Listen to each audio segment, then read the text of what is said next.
Simang, para terminar, Simang, ang kuakabi passa, me manda carta vanuit meu ministério, tanto para ATA,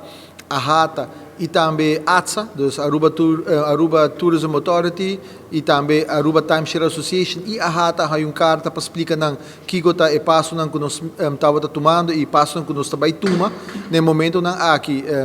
e conceito de lei abai kabarat van advies e a bimbek ku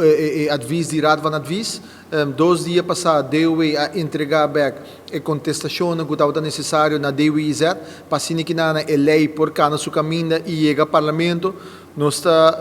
premira, ou nós está espera que nos provaem fecha e há aqui ainda para tratar isso aqui do Parlamento e uma vez o aprovar, também solução estrutural para o que trata RWZI, não somente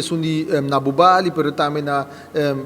Parquito Boss e também na Zeewijk e também full sistema de riolering na Aruba e também para o que trata incinerator. Então, se aqui tem 3 aspectos não que está atendido não tem conceito de lei, tudo isso aqui não vai over na entidade, que vai ter tudo fundo não para invertir e também manter isso aqui não. Então, essa aqui tem solução estrutural que vai tomar lugar e também uma solução a largo prazo e também garantir que falta de manutenção, falta de fundo para invertir em RWZI, essa aqui é algo de passado e essa aqui dura seu tempo. Tem uma comissão que nos aponta que está liderado do senhor Josi Figueroa como tracker do projeto aqui na e do projeto também tem o senhor Marlon Cruz Idewe que está representa o ministro de infraestrutura, dos primeiro-ministro e também o senhor Tom Royer que está representa o ministro Glamber Cruz, no caso aqui ministro de energia.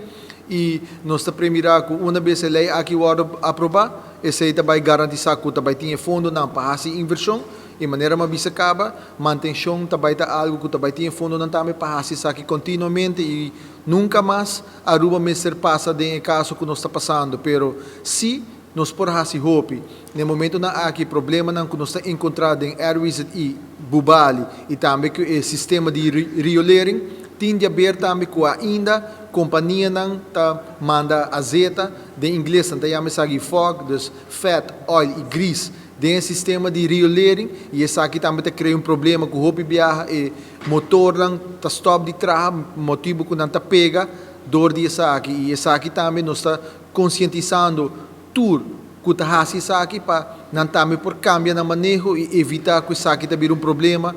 para nos tour na Aruba.